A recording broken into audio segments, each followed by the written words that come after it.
Let's take a look at one of my favorite tools, which allows us to make some really cool things, and that is the sweep tool. If you look at the assignment, you'll see that we have a path that we need to make, and then we have a cross section that we're going to sweep along that path.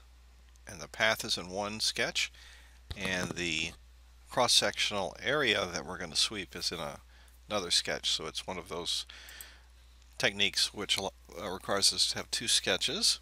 So let's make our path first, and that's going to be I believe there it is. It's a semicircle, and we're going to use a tool called the arc tool, 3-point arc tool.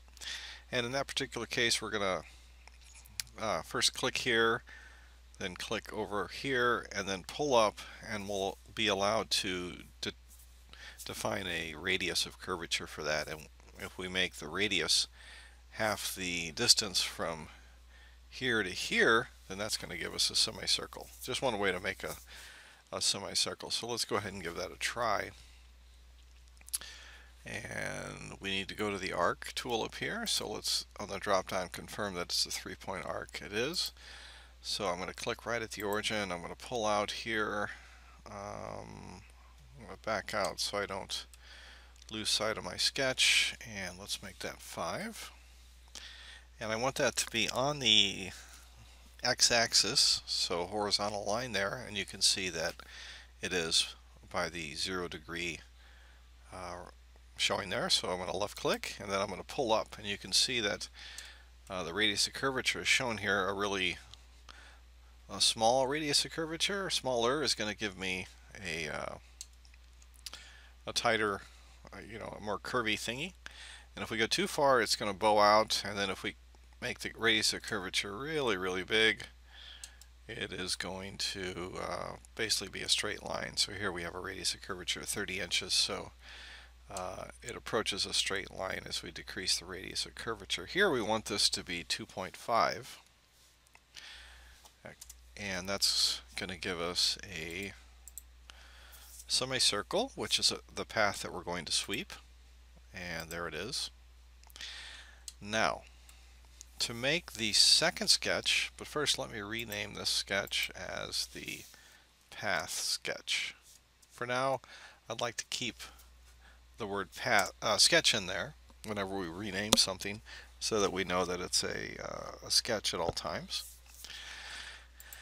Okay, we're going to make another sketch, but we need a plane on which to make that sketch, and we're going to use a work plane up here, and this is really important. And let me show you how to make a work plane that is perpendicular to the edge of this,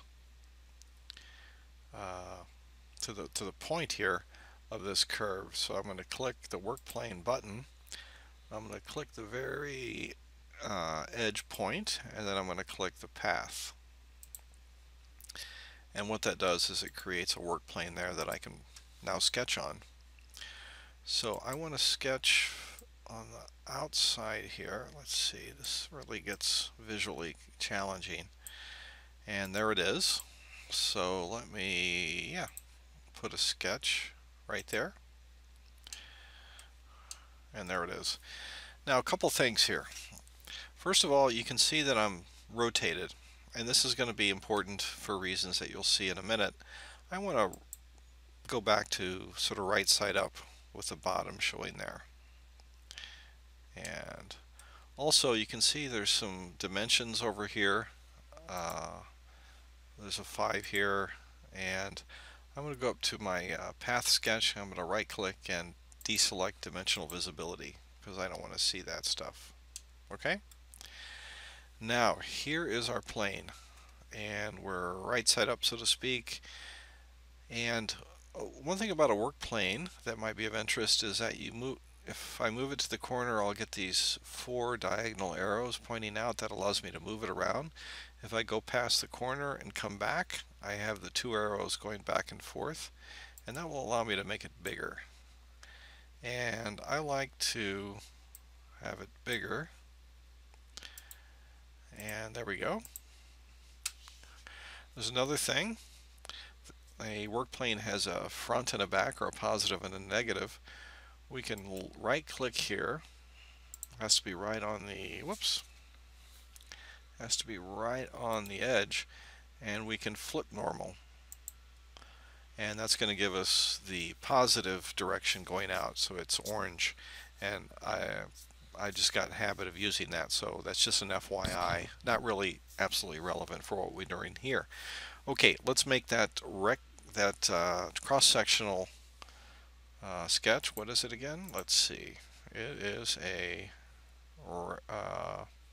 triangle with side 1 inch, and it's a equilateral triangle. So let's draw that. We can come up here, and usually we see the rectangle sketch tool here. In my drop down, I can go to the polygon, and it defaults to 6, or a hexagon. Let's make that 3.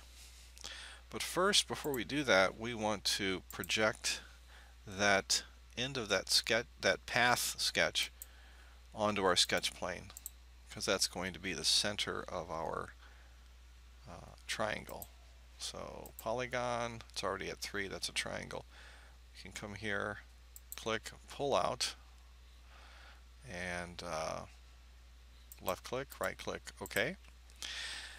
Now, you may have noticed when you try to dimension lines that are at an angle, sometimes you don't dimension what you want. For example, here I'd like to put on the length of that line rather than its projection onto the vertical axis, which is essentially what we have there.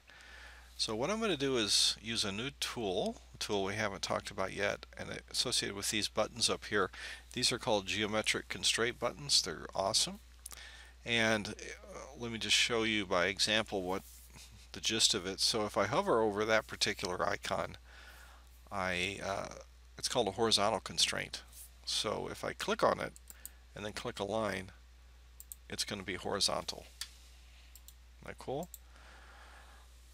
So now I can go ahead and thank you, but I'll wait. I can dimension this edge to be 1, and it's fully constrained now. Right click OK, and I can finish the sketch, and let's see where I'm at. Okay, so I've got one sketch set up correctly with respect to another sketch, the path, and so the sweep command is going to know what to do. Let's rename that sketch cross section sketch, and if we click the sweep command, it should just sweep. We shouldn't have to worry about anything. And if we look through here, we can see that the triangle did sweep through there. So if I click OK, and there we go. Let me get the visibility off on the work plane, and you can see we've taken a rectangle, and a triangle, and we've swept it through a semicircle. And yeah, that is the very simple application of the sweep tool. A lot of the work is just setting up the path sketch and the cross-section sketch.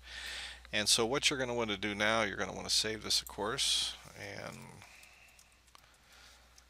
I think we called this, what did I have you call this? I think SweepTriangle. SweepTriangle. And now if I right click iProperties Physical Update, I get 3.401. So I believe that's correct. So let me use the snipping tool, new, and just grab the pertinent information, which is the unobstructed browser over here, and the part and the volume. And then I'm going to come up here to the save snip, save it, and with the below Joe underscore sweep triangle. So I can hit the down arrow, grab that, but I got to make sure I get rid of that extension. And now I need to navigate to my Z Drive project folder, 3D methods, and save it there, and then I can upload it. So that is our first introduction to the sweep command. We had work planes, we had the arc, 3-point arc tool, we had the geometric constraint tool for horizontal in this case. So there are a lot of things in this video. Thanks for watching.